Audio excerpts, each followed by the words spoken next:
Right over on University Avenue by the Riverside Superior Court, this is where Wizards and Wire Studios first started the Curiosity Shop.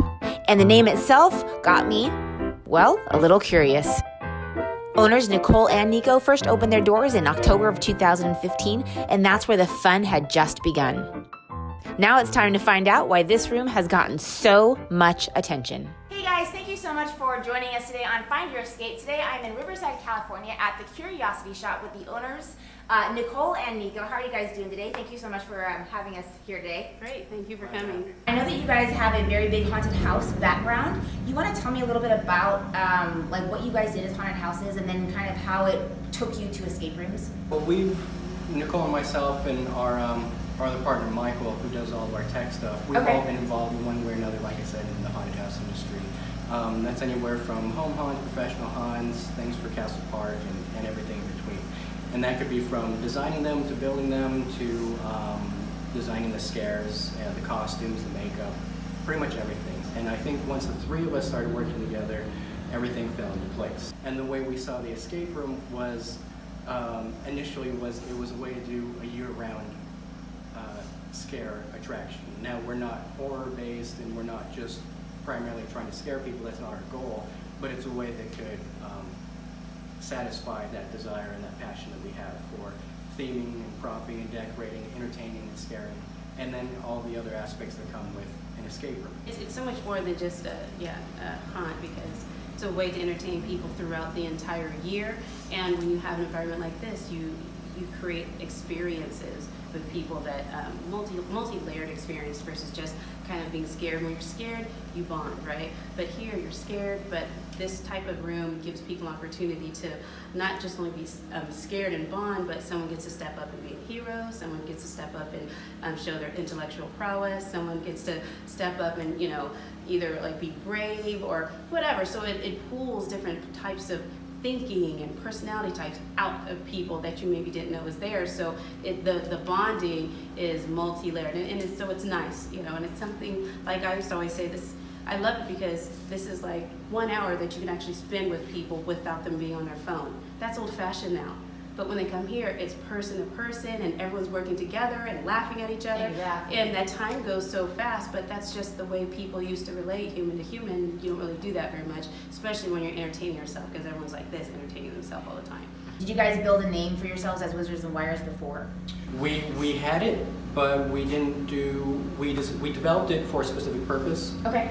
And then we put that on the back burner for a while until we decided to come and use it for this. What made you design a room called the Curiosity Shop? Basically, when we started to think about how we were going to go about doing this, we started with a storyline, because our room has a narrative that is basically the backbone of the gameplay.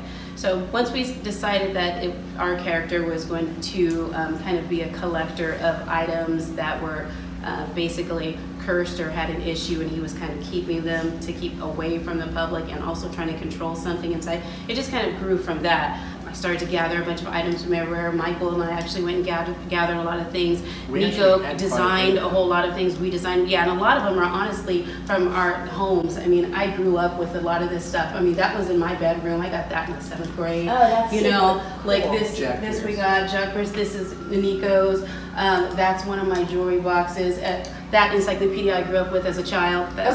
So there's a lot of all the things that have just come and just decided to right. And then we've collected through our years of doing hunt stuff. Sure. So it's like, hey, this is a nice piece, let's take it home and we can showcase them here. Nicole, from your opinion, what makes you guys different as an escape room? What makes you guys stand out from any other escape room? When you come into ours, once you understand what your task is, you don't want to get out until you've completed it. And we actually keep our front door open, so anytime anyone wants to bail, they can just go ahead and head out. But it does affect everybody else. Our room also, like I said, it's a little bit more intimate. A lot of escape rooms are larger, and they cater to a large number of people. And for us, we find that when you have a really large number of people, then the group starts to break into these groups, these little cliques within themselves. So you're not really bonding with everybody else, where ours is a little bit more intimate. So even as strangers get together, they wind up really walking out as a team and having, there's an intimate closeness that's developed. And Nicole's right. One thing that we wanted to make sure that we got down from start to finish before we did anything else was a storyline. So we came up with a storyline that would progress, and that, as Nicole said, was the backbone. So everything that is inside of the room that you interact with, puzzle-wise or clue-wise, we wanted to make sure that it wouldn't take you out of the moment because it doesn't logically make sense there. So every single piece that you interact with makes sense inside the room, makes sense to the story. The other thing that I think is unique about ours is the integration of our technology, which it is very tech heavy. One of the best compliments we got is when somebody was complaining they don't have any tech. And it's like, we have a lot of tech, you just didn't notice it. So that was good on our part, and we shared that with our partner Mike. You know, those are compliments. Our delivery system of clues is also unique, I think, because it pertains to the theme, the paranormal theme, and they're fun, they're interactive, and it doesn't detract from anything else. My kids, I know we liked it. And then every time it would do something, it would be like, shh, quiet. You know, and we'd have to like really listen and under. Yeah, so that was really good. It brings people together, which is why we also limit the number of tools and make sure that people are sharing and really working and listening to each other. I want to go back to that real quick. You said the tools, and we had to be reminded, use the tool like all the time. So is that something that everyone does? I mean, do you find that most groups forget to use the tools that you supply them with? Sometimes it happens, and a lot of times too, it depends on what stage of the game that they're in. You know, if they get really hectic, or you know, they might forget. Or we have situations where people have hoarded a tool or two, so then they're just walking around, or where people have, you know, placed a tool somewhere, and so here you have, like, I don't want to tell everything, but you have something significant that you need to be hearing, just sitting there talking to itself while everyone's walking around just not knowing what the hell's going on. You know, we're like, get the tools, you know, get the damn tools, you know. You want to win. Seriously, so. Get the tools. You guys are a paranormal shop, so have you guys had any paranormal activities or cool stories that kind of add to your theme of your room? When we were moving all of our stuff in for the first time, the landlord had a handyman that was working on the place and fixing things up. He started seeing all the stuff we brought in, and then he quit. And so he just walked away. And so we always have, because it's paranormal, while it's all good and fun, you always have those people that take it. I'm so shocked right now. So it's kind of funny. But he quit. He looked ask questions, like he just saw the dolls, or what did he see that made him feel? One of the larger pieces, and it's not even real. So, yeah. People don't notice the things that are real, so they're more upset by the things that are fake than the things they should be upset by that are real. Right. Which is their own stuff too, which we find is just the norm. Kind of fun. You know, one thing I tell people when they come in and I start to see them like fretting, because there have been times when I've been briefing people and I can see their turn around like, you know, nope, I can't do this. And this is what I say, I'm like, come on, I made this up on my couch. The whole thing. We were on our couch, talking ourselves to death, putting paper on the ground, and just started to design. It's fine. There's nothing in there. You're fine. And they believe it. They totally believe it. Dude, that part's true. I'm like, well, should they not believe it? You'd really be like, wow, these guys are lying. But it's true, you know, and when people are like, oh, this, oh, that, you know, like made up the couch. That mannequin over there has my prom dress from 7th grade on. Like, come on, it's fine. That is so cool. So, Niko, I've totally been letting Nicole take over all these questions, but I'm actually going to ask you specifically, what's so enjoyable about this business? Why do you guys love owning an escape room? Well, it's fun because you really get to see people just kind of scream like in our group. That's always a plus. I'd much rather have them scream than me scream. Because if I'm screaming, that's not good. But if they're screaming, then we're doing our jobs and everything's fun.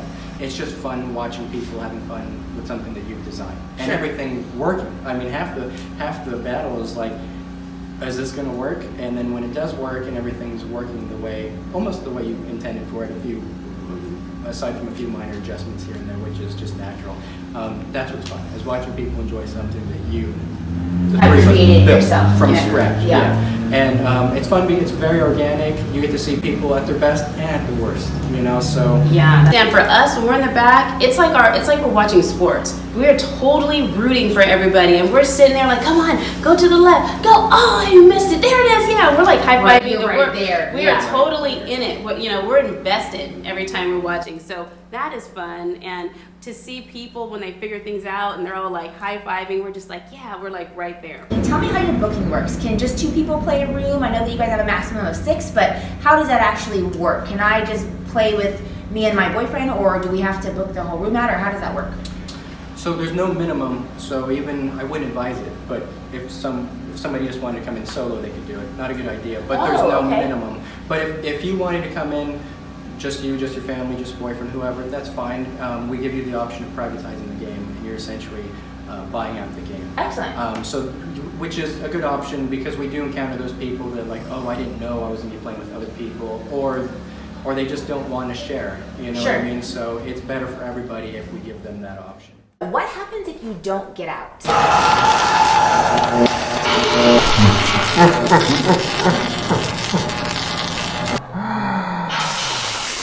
Well, usually you just basically become a prop. They're actually like shrunken people that didn't quite get out, or people that don't follow the rules and things like that. It just happens. The next thing we know, they're sitting on the counters, they're sitting on the walls, and sometimes we just give them new outfits, and they just kind of add to the whole place in general. It's all in the waiver. Oh, okay. So don't sign the waiver. Don't sign the waiver. Guys, thank you so much for letting me be here. I can hear people knocking on the door right now to get in. You guys are incredibly busy. Guys, thank you so much for watching Find Your Escape. Somewhere on the screen there will be a subscribe button. Click it. Make sure you guys get notifications for our next episode. We come every Tuesday, 10 a.m. We'll see you next time. Bye. Bye. You're good. Okay. Thank you. Your turn.